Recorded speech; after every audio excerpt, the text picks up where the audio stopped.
The story you are about to hear is true. Attention, all true.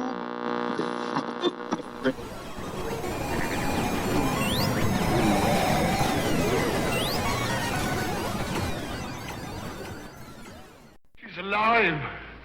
Alive!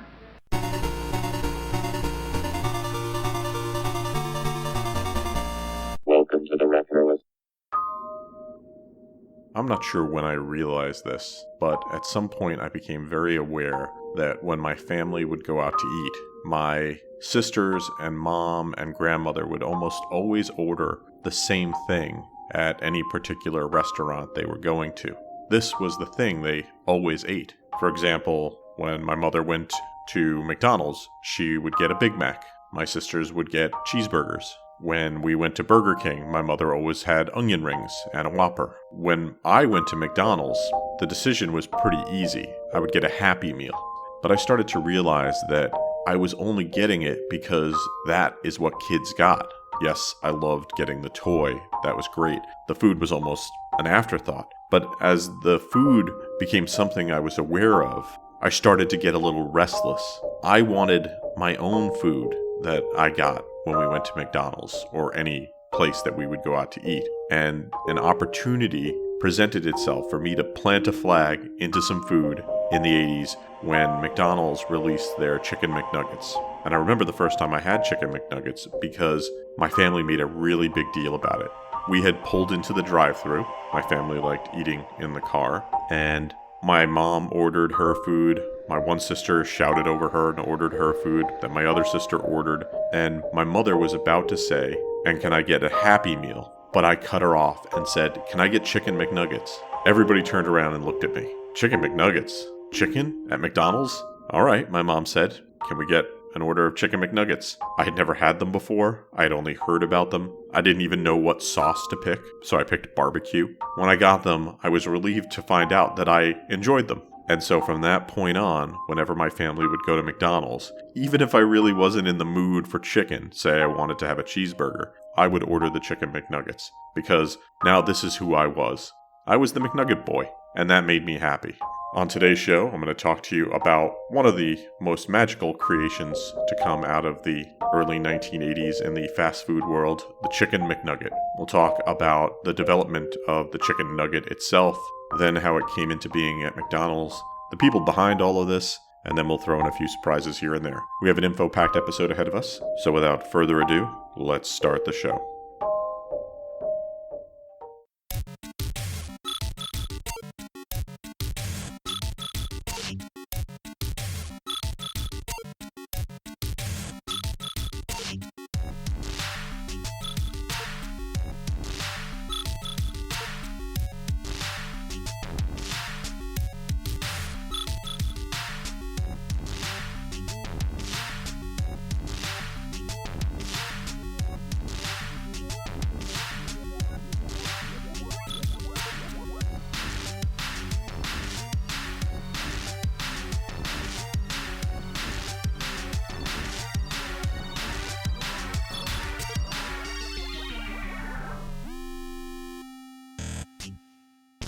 For the few who do not know, Chicken McNuggets are a deep-fried, breaded chicken nugget product that is sold by the fast food chain McDonald's. They were born in the early 80s and took America and then eventually the world by storm. In the process, they wouldn't just change fast food, but how we consume chicken in our homes. It's a remarkable story, but before we get into the history of McNuggets, we should mention two very important people who worked at McDonald's at the time of their creation. Ray Kroc, the chairman and founder of the company, and Fred Turner, who was the CEO. Raymond Albert Kroc purchased the fast food company McDonald's in 1961 from the McDonald's brothers. He would be the CEO from 1967 to 1973 and is credited with the initial growth of the company and then shepherding it through its first few decades. He would take a single restaurant and transform it into one of the most successful fast food corporations in the world. While Kroc was innovative when it came to standardizing the McDonald's system, he also had a soft spot for innovation and was willing to take chances, pushing the company to experiment with the menu. He did this by harnessing the power of the company's franchisees to gain insight into what consumers wanted. And then he would bring those ideas for menu items into the McDonald's system. From Big Macs to onion nuggets to everything in between, say like the pineapple burger, Kroc believed that McDonald's needed to experiment. A company like McDonald's, though, strives by standardization, so new items needed to be well thought out. Fortunately, Kroc had hired someone way back in 1956 who had a knack for that sort of work, Fred Turner. Turner started as a grill operator and quickly moved up the ranks at McDonald's. In just 2 years, he was the operations vice president and would continue to get promoted, landing the job of CEO in 1973. He would hold on to that role until 1987. What made Turner special was his attention to detail. He would establish strict guidelines that governed all aspects of McDonald's business. His motto of quality, service, and cleanliness would permeate all aspects of the McDonald's operation. From the design of the restaurants to the exact thickness of fries, Turner was all over everything. Under his leadership, McDonald's would expand to 118 countries with over 31,000 restaurants. And, as the signs would say, billions of hamburgers would be sold.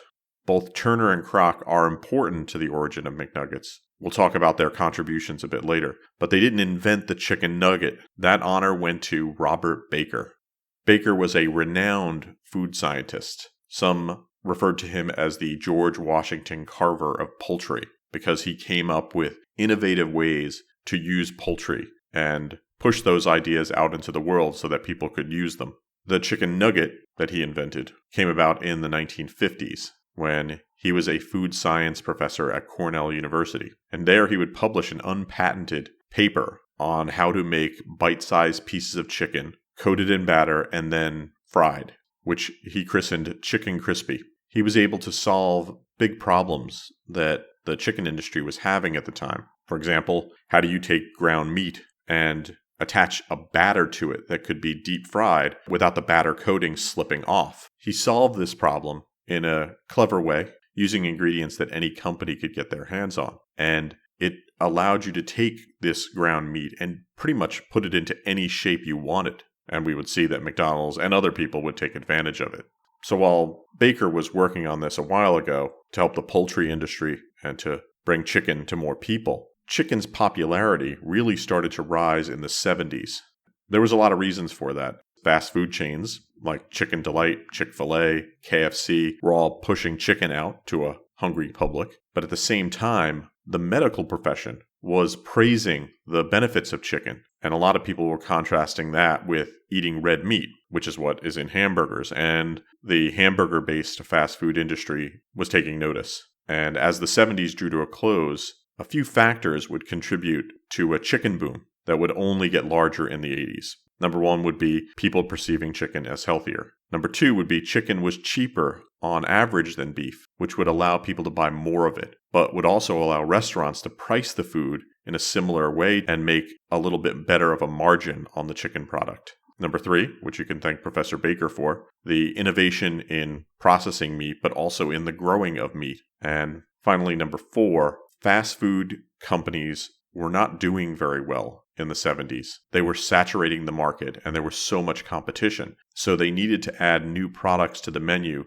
to bring people to the door. One of the products that they would try to sell at McDonald's was the onion nugget. Now, I don't remember McDonald's onion nuggets, but members of my family were big onion ring fans, as I mentioned about my mom. So much so that they preferred to go to fast food places that served onion rings when I was a kid. And McDonald's at one point did serve onion rings. But my mom would speak of a time when McDonald's sold these magical bite-sized onion treats, and she was really sad to see them go. They were launched in the 70s, and McDonald's was pretty serious about them. The problem was that the consistency with the onion nugget was difficult to nail down, especially when you had to reconcile different onion suppliers. Because they couldn't nail it down, they couldn't be handled through the McDonald's system in a consistent way, and they needed to be scrapped. But what could they replace them with?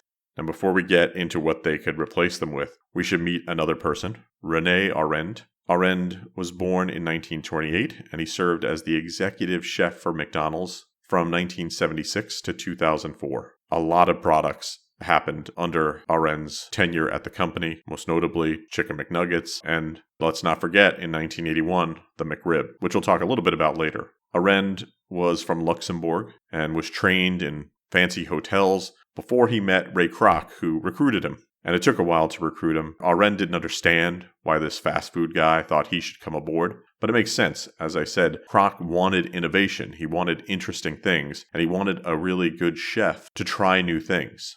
As you might guess, Fred Turner wasn't really into this hire, but Kroc was the founder, and he would triumph. And so Arend would join the company in 1976. As the onion nuggets failed, despite my mother's affection for them, they needed to do something else. And it's funny because Fred Turner would actually be involved at this point. Turner would kill the onion nugget project, but when he did, he went to Arend and said, "Why don't you try chicken instead?" Are you a fan of the Retroist Podcast? Do you like more retro stuff? Why not check out the Retroist Patreon? Go to patreon.com/Retroist. Supporters of the show get bonus episodes, bonus tracks, bonus scans, access to the Retroist Discord, and more. Feel good about yourself and make a difference in the world. Support the Retroist. Now, ideas for new additions to the McDonald's menu can come from many places. From their executive chef, from management, and from owners of franchises all over the country. That's how you got things like the Filet-O-Fish sandwich and the Big Mac and the Egg McMuffin. With McNuggets, chicken had been percolating for a while in the McDonald's system, but everything they tried had a low success rate. But even when something is brought in with some success at a local restaurant, or it's a great idea, it still has to go through the executive chef, his staff, and then the franchisees need to approve it, and then McDonald's corporate board needs to approve it. So it's an uphill battle for any new product. Arend thought the chicken nugget was a pretty good idea. And so he went to work right away to mock something up and went in, took a chicken breast, cut it up, breaded it, fried it, and then he developed dipping sauces. He brought it out for people to try it, and they loved it. When McDonald's saw how he had created it, they thought there is no way that we would be able to make this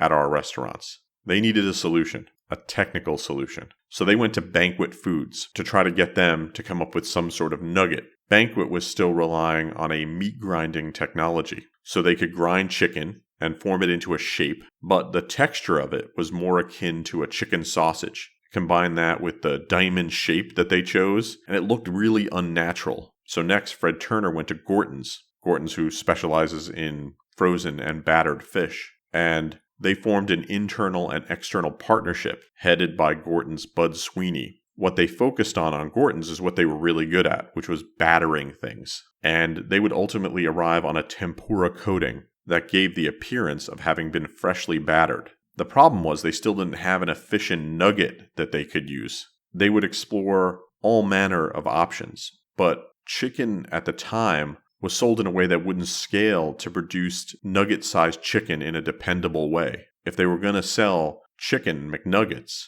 at the scale that McDonald's was used to selling things, everything needed to be changed, everything needed to be mechanized, and at a huge scale. So that problem was sent to Keystone Foods. Keystone started in Philadelphia as a small family-owned business. The company would grow because the leader of the company, Herb Lotman, took some chances. He wanted to find a way to freeze beef patties in a way that would help keep their taste and texture. This led to the individual quick freezing process, and these patties would be what McDonald's would start using and are still used today in their burgers. Getting a McDonald's contract was big. Basically, that's the only client you need. So Herb and his family went from a small company to a giant, becoming one of the biggest food companies in the world. They would go things even further by becoming a distributor for McDonald's as part of a total distribution concept. You needed to run a restaurant at McDonald's, Keystone would provide everything that you would need to get a restaurant up and running and allowed you to focus on what was important,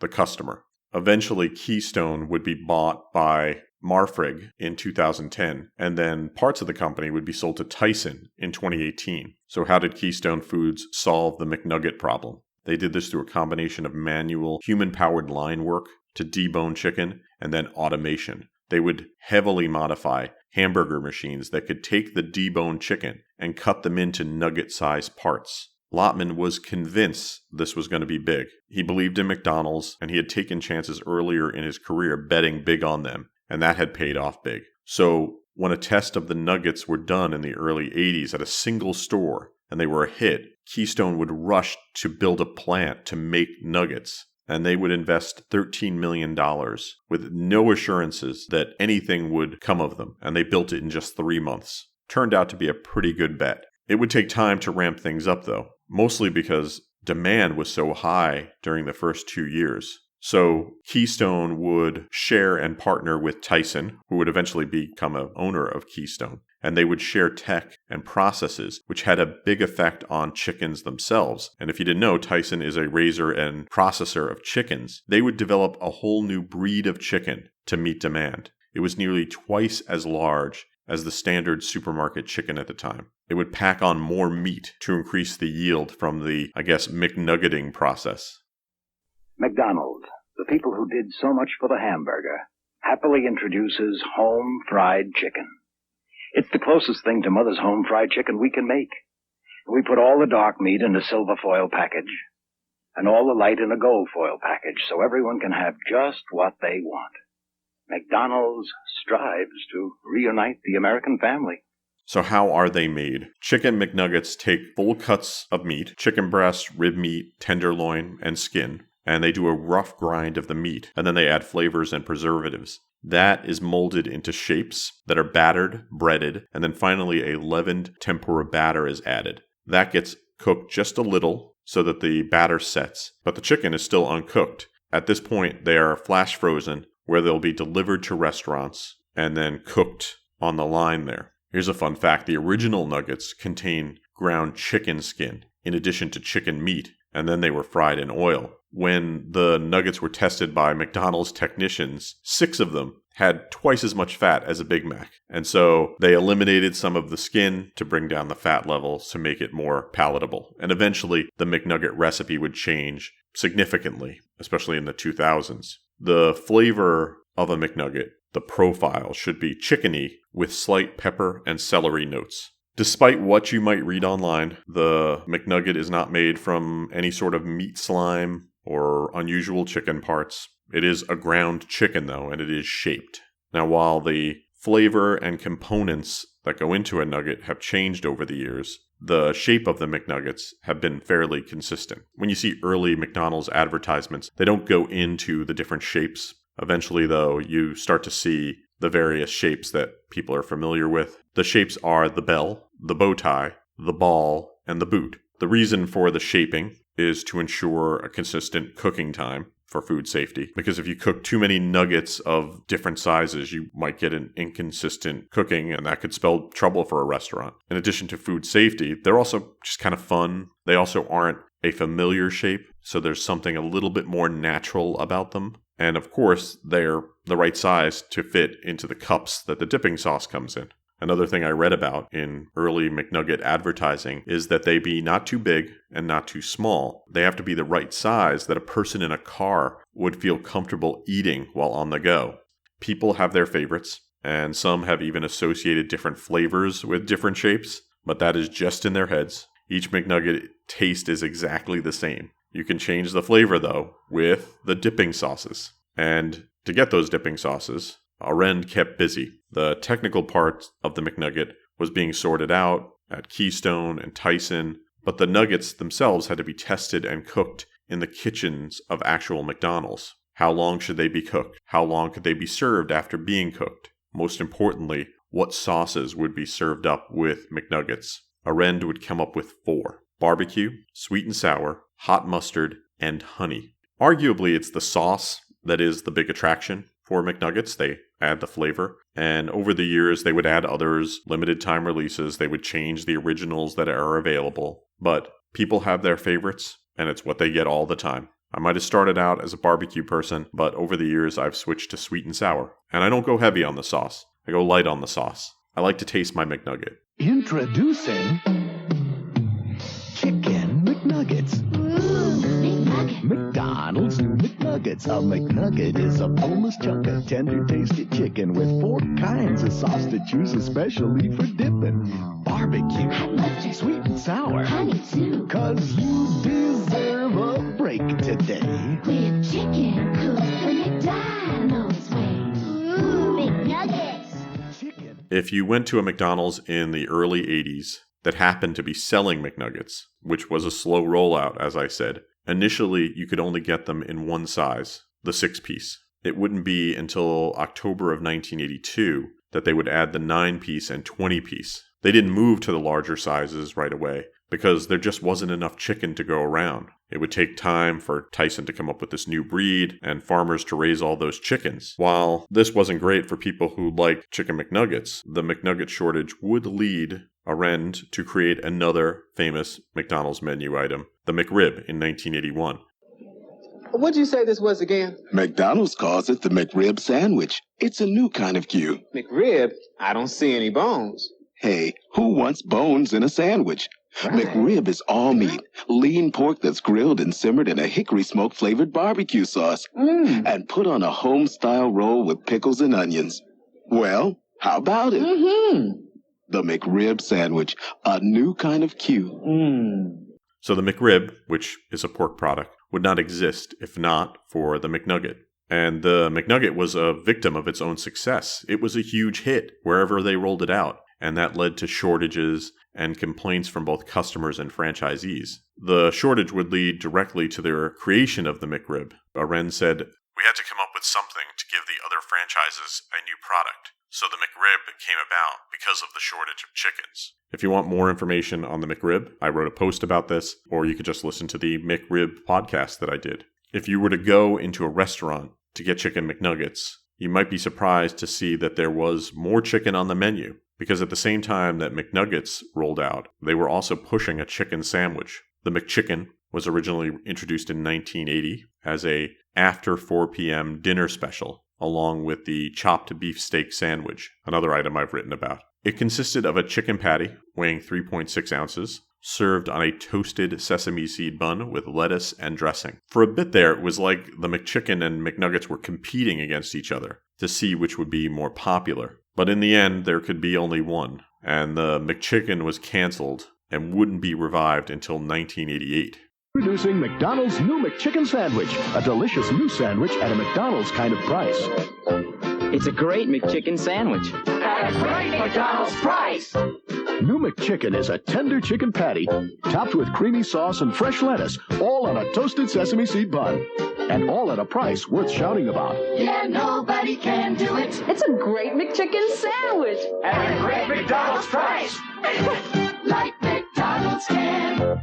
McNuggets were a massive success. Within 3 years of going national, they accounted for 7.5% of McDonald's domestic sales. In 1985, they made more than $700 million in McNugget sales alone. In the blink of an eye, McDonald's, the largest supplier of hamburgers in the U.S., became the second largest chicken retailer behind Kentucky Fried Chicken. And they had an advantage. It would take KFC 3 years to finally introduce a chicken nugget of their own. But by then it was too late. McDonald's had taken advantage of its strengths, which were its ability to combine speedy, technical food innovation with a streamlined supply chain based on long-term partnerships. That capability would have other fast food restaurants playing catch-up for years to come. Over the years, there would be a lot of fun things about the chicken nuggets, but one of my favorite things were the McNugget Buddies.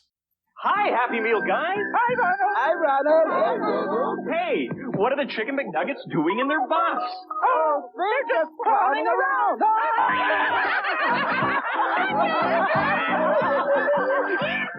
Now you can play with 10 McDonald's McNugget Buddy toys, each with a removable costume to change and rearrange. You can get one McNugget Buddy with each Happy Meal you buy. 2 buddies are available each week. McNugget Buddy toys at McDonald's. McDonald's had been using anthropomorphic chicken McNuggets in their McDonaldland commercials with some success. Eventually they figured out that these adorable little guys would make a great Happy Meal toy, and in late 1988, they started advertising their new McNugget Buddies Happy Meals. The lineup, which would expand and change, was initially 10 different characters. They were made of molded rubber, and each came with removable accessories like a hat or a belt, and a one-line biography to tell kids what they were all about. The fun thing about them were those accessories, because you could mix and match them to kind of create some variation on your McNugget Buddies, play a little dress-up. I've always been a big fan of the McNugget Buddies. I also like the Chicken McNuggets in their commercials in McDonaldland, and I kind of hoped that they would have been bigger than they actually were. I think if they had gotten them out in the earlier part of the decades, say 83 or 84 when the McNuggets were rolling out, they could have probably made an animated show about them and been a bit of a rival to the Smurfs. I would have watched it. Have you tried McDonald's newest one-of-a-kind? They're great. No bones. I love it. I dug it. Ooh, new Chicken McNuggets. McNuggets? McNuggets. A McNugget is a boneless chunk of tender, tasty chicken with 4 kinds of sauce to choose especially for dipping. Barbecue, hot mustard, sweet and sour. Honey, too. 'Cause you deserve a break today with chicken cooked McDonald's way. Chicken McNuggets. McNuggets! Only at McDonald's. Yeah. McNuggets helped change not only the American diet, but also the system of raising and processing poultry. In 1980, most chickens were sold whole. Nowadays, about 90% of chickens sold in the United States have been cut into pieces to produce cutlets or nuggets. And in 1992, just about a decade after the release of Chicken McNuggets, the American consumption of chicken surpassed beef for the first time and never looked back. This was because of McDonald's and their investment in the Chicken McNugget. It changed fast food, it changed the way we eat. And if you like them or you don't like them, you should still know about them because they are important to the modern diet. And if you happen to like fast food, they're still really fun to eat.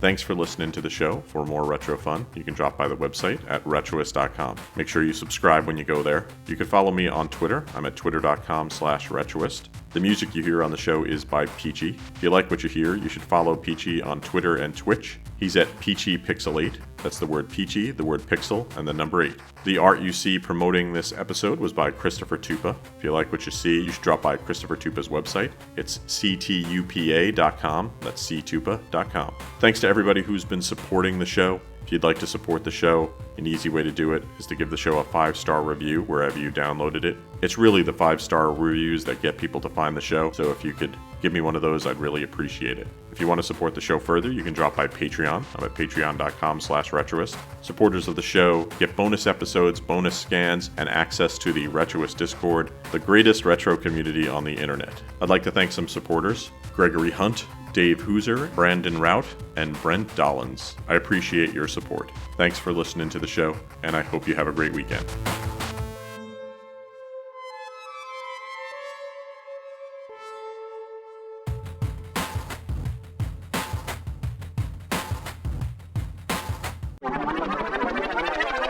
The greatest retro community online. Vroom! This has been a Retroist production. Goodbye.